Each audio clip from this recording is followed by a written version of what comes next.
So I've got $100 betting you can't guess the best place to spray your fragrance. Back of the neck? No. The chest? No. Your wrist? Wrong again. Now, it turns out the best place to spray a fragrance is on a part of the body most men have never heard of. And how did I discover it? Well, I was in the back rooms of Reddit, going down the fragrance community rabbit hole, and I find this post by a guy who says he has completely changed the way he wears his fragrance and claims after months of testing, this is the best method ever. He's claiming better longevity, better sillage, and overall a better experience as throughout the day he's able to better enjoy the notes as they reveal themselves. And apparently he's in good company because this is the method also Raja Dove uses. So what's the area? Well, he calls it the clavicle. Yeah, that little hollow area right above the collarbone. It's called the supraclavicular fossa. It's the small indention right above your collarbone. And straight up, there are 3 reasons why this is the best place for a lot of guys to spray their fragrance. First up, heat. So this area right here, it's as warm as the neck, but not as exposed. So apparently the fragrance doesn't evaporate as fast, it gives a more steady release. Second, it's commonly shielded by clothing. Well, at least partially, and being on the edge, apparently that makes a difference. Having the fragrance oil shielded from the sun and the wind, it naturally sticks around a bit longer and builds a little bit of a scent bubble. And that leads us to reason number 3, the scent bubble and movement. So apparently the indention creates a natural scent pocket. As your body and clothing move throughout the day, warm air escapes from under the collar and the fragrance is naturally released in small waves. So to make this work, depending on the fragrance, 1 spray on each side, and boom, just like that, you are set for the day. Next up, let's talk about overspraying. Everyone has a different opinion, and that's what I find really interesting about fragrances, is there is the science about the formulations, but there's also the art and the fact that you could have, when different batches of fragrances, if anyone follows Creed, you know that every different batch, you've got people saying, oh, it smells different now. The thing here that nobody tells guys about fragrances is you need to figure out for yourself how much is too much and how much is enough. I also try to have mercy on the people that, just simply don't like to smell fragrance. They don't want to be overpowered. And gents, I learned this the hard way.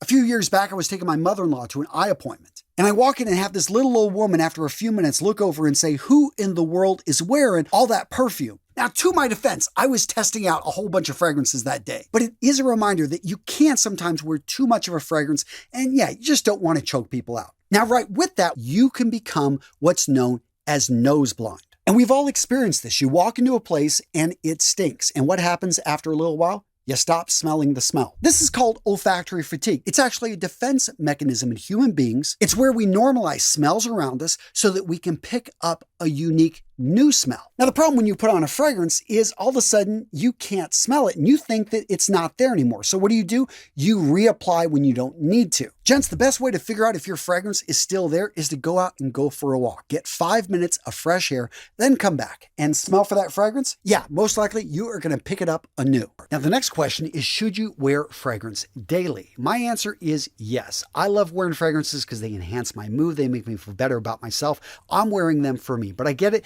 Sometimes fragrances are expensive and you're like, okay, special occasions. In that case, I would say, you know what? Are you going with something popular? Does it have a clone version that you could wear this, Monday through Saturday, and then Sundays when you're heading to church, then wear your best? Or maybe build up a collection, have 4 fragrances that you rotate through. At the end of the day, 100 ml bottle, you're going to get like 1,400 sprays. So even if you're putting this on, 3 to 4 sprays a day, that's going to give you a full year of use, which I would rather go through and continue to use these things than not use them at all. And that brings up the important question, are fragrances actually dangerous? Can you overuse them? So I haven't heard of anyone actually overdosing on fragrances, but I will say, hey, this is hitting your skin. With anything, water, you can drown. You can get too much water here. It is something that I say don't go overboard. Don't go in excess. And if you're worried at all, just simply spray on your clothing, put a little bit less on. But like I said, everything has a smell. And for me, I want to, we're all going to smell.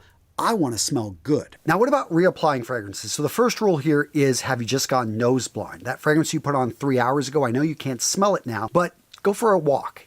Come back in and smell yourself. And if you can still smell it, it's just simply you became nose blind. That being said, You know, having a 200 ml bottle of a fragrance is not something it's easy to carry around, especially if you're traveling, going through airport security. I love travel atomizers. In fact, I love them so much I ended up buying like 1,000 of them with my logo and stuff. I'm still trying to figure out how to ship these out to some of you guys that are awesome commenters down below.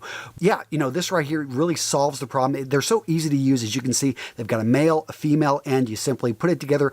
You make love, you make it happen, and boom, you've got something that can travel and you can spray throughout the day. Now, if that's too much work for you, just buy a fragrance in a 50 ml bottle. You're going to pay more per ounce than if you buy bigger bottles, but these are easy to slip into a pocket or simply travel with, and you can pick up a couple of them and boom, problem solved. My point is, different fragrances have different strengths, different projections, so understand what you're spraying on your body. Now, this niche fragrance right here from the House of D'Estaing, this one is absolutely smooth, beautiful, understated, elegant. And when you look at the notes here, yeah, it's a soft, powdery, woody fragrance that is masculine, not overpowering, smooth, beautiful. It's got presence. When you get in close, people are going to pick up on it, but it's not the type of a fragrance that screams for attention. And gents, if you'd like to pick up this fragrance, well, go over to today's sponsor, MaxAroma. And in case you don't know, MaxAroma is all about quality, niche fragrances at some of the best prices you're going to find out there. And you can get samples of all their fragrances so you don't have to buy a full bottle.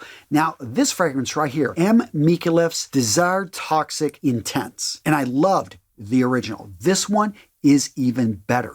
It's stronger, deeper, and this one is friggin' nuclear. One spray and yeah, that's all you need if you're going to be in a confined area. Well, I have to admit, in general, I don't like a strong cannabis note. I didn't really pick it up, but this is an aromatic. It feels like a blue fragrance. It's versatile, earthy, sexy, unique. You're not going to have anything like this in your collection. And speaking of some of my favorite picks, guys, I got to thank MaxAroma for introducing me to the house of Mebussus. In particular, this fragrance right here. Tobacco flirting with vanilla. I don't even wear tobacco vanilla anymore. Tom Forbes, sorry, man. I ended up just falling in love with this beautiful masterpiece fragrance right here. Yes, tobacco is still the main prominent note here. Mixed in with that vanilla with a touch of cherry. Yeah, this one is absolutely beautiful. So, gents, if you're looking for a niche fragrance that's going to have you standing out from the crowd that smells friggin' amazing, you can grab any of the fragrances I talked about using the links in the description of today's video. Now, what about layering fragrances? So this gets a lot more complex, and I don't recommend it for the guy just starting off, but in general, if you wear a light,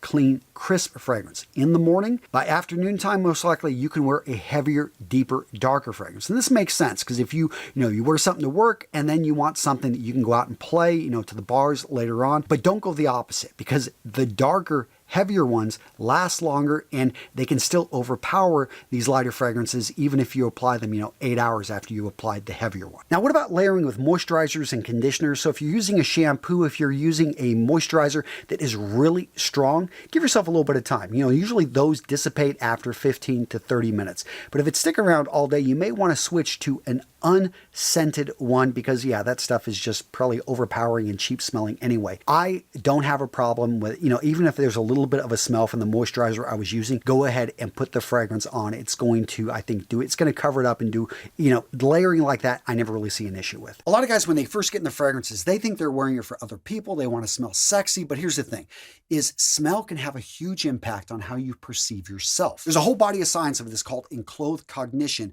But I have found that certain smells can simply make you feel more confident, can make you feel better about yourself, can almost put you in the zone. Seriously, I've created a whole course that talks about olfactory conditioning and how men can hijack the olfactory system to be able to feel a certain way. But for the guy just starting off, believe me, you first want to make sure that you love the fragrance.